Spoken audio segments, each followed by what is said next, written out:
Today, we'll be talking about formative assessment. Before I talk about formative assessment in detail, I would like to briefly explain what is an assessment. In learning and education, the assessment refers to a wide variety of methods or tools that teachers or educators use to evaluate, measure, and document the academic readiness, learning progress, skill acquisition, or educational needs of students. Assessments are used for a variety of purposes in schools, colleges, and universities, but in training programs, assessment can also be used. There are different kinds of assessment methods, and each has its own purpose. For example, formative, summative, and diagnostic assessment. Today, we will talk about formative assessment. Formative assessment is in-process evaluation of students' learning that are commonly administered multiple times during a unit, a module, a course, or an academic program. The common purpose of formative assessment is to provide educators in process feedback regarding what students are learning and what they are not learning, so that teaching approaches, teaching materials, and academic support could be altered accordingly.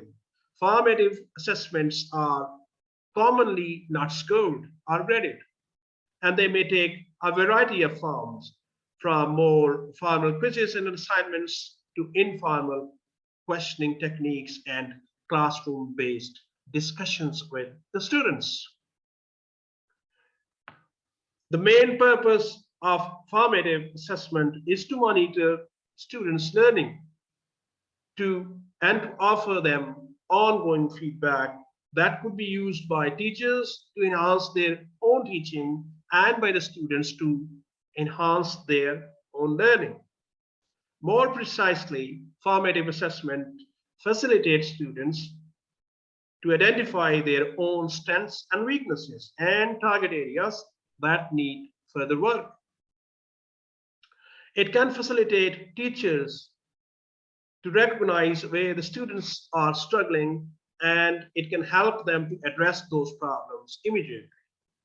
Formative assessment is commonly not graded, or it has very low point value.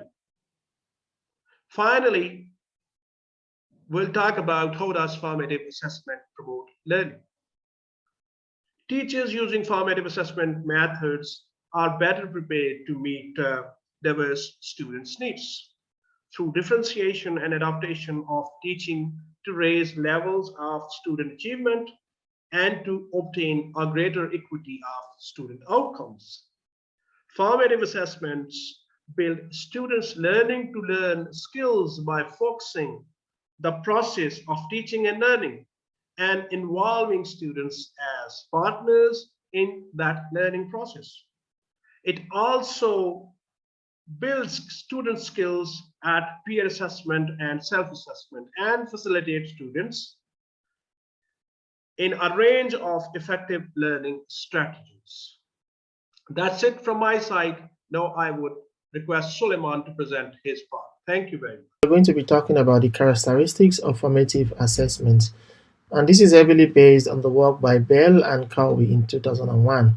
So, formative assessment, according to the research, is observed to be responsive in the sense that it can be probably proactive or even reactive in such a way that students also can actually initiate the whole process by asking question, or the teacher necessarily just proactively observe and see what is happening. It can also be about talking about source of information, which can be verbal or non-verbal, unlike summative assessment, which heavily based on written or oral work, but this can be based on also non-verbal, or even observation. Student disclosure, this is how they actually student express how the activities and how they could also be evaluated. And it's also related to the next one, which is about the tacit process, in such a way that a lot of teachers also carry out a formative assessment in a kind of unstated, in a kind of not clearly stated way, and they also take part in this. So formative assessment also can come in this, or dilemma in such a way that sometimes teachers actually take part and the student has some question, they don't actually have the answer, and they have to like use their professional knowledge and think, okay, how am I supposed to answer this? What is the situation? Okay, even though you don't know this, what could be done better? Or how can we manage the whole learning process? And who does the formative assessment? Both the teachers and the student actually do the formative assessment. And of course, we're also talking about the purpose. Is it like to check the student learning, and is it just to check like student understanding and what should be repeated, and all this kind of information also shows in this research about the characteristics of formative assessment. Of course, we're also talking about the context of formative assessment. For example, it's different if they're in the classroom, or if they are like, let's say, watching a recorded video by the teacher, or a small group, or they are meant to go on a field trip. So this different context also shows how formative assessment can be applied in different situations. And of course, if I continue now about the four types, there is temperature gauge, which is like actually at the point of need. Maybe you are teaching now and you notice student doesn't understand, you just in that point. But break point is talking about maybe at the end of like, for example, a small lesson or a small module, you give some tests just to check the understanding of the student.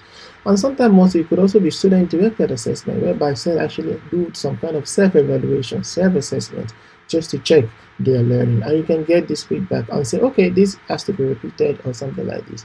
We're also talking about comprehensive assessment, whereby there's a whole like complete like test, individual oral interview, peer learning, student journal, everything just comes together, and you have a kind of very systematic data collection about individual learning.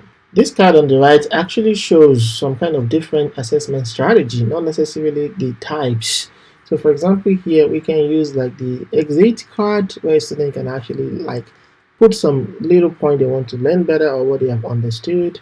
And maybe you do some kind of more discussion, maybe here on the student directed learning or the comprehensive assessment. So it all depends. And if we go to the next one, which is about the pros and the cons, we're talking about the fact that formative assessment to some students it's easier because it's not actually graded, unlike the summative assessment, which could also be a problem, as we can see here, because some students don't necessarily take it serious, and they can also give some wrong feedback as a result of that.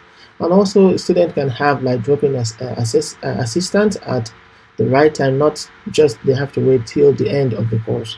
And students can easily like grow and learn, not just for the purpose of mark, but also for the purpose of improving their own understanding. And it also reduces the number of times teachers have to reteach or check or do some final revision before the big exam.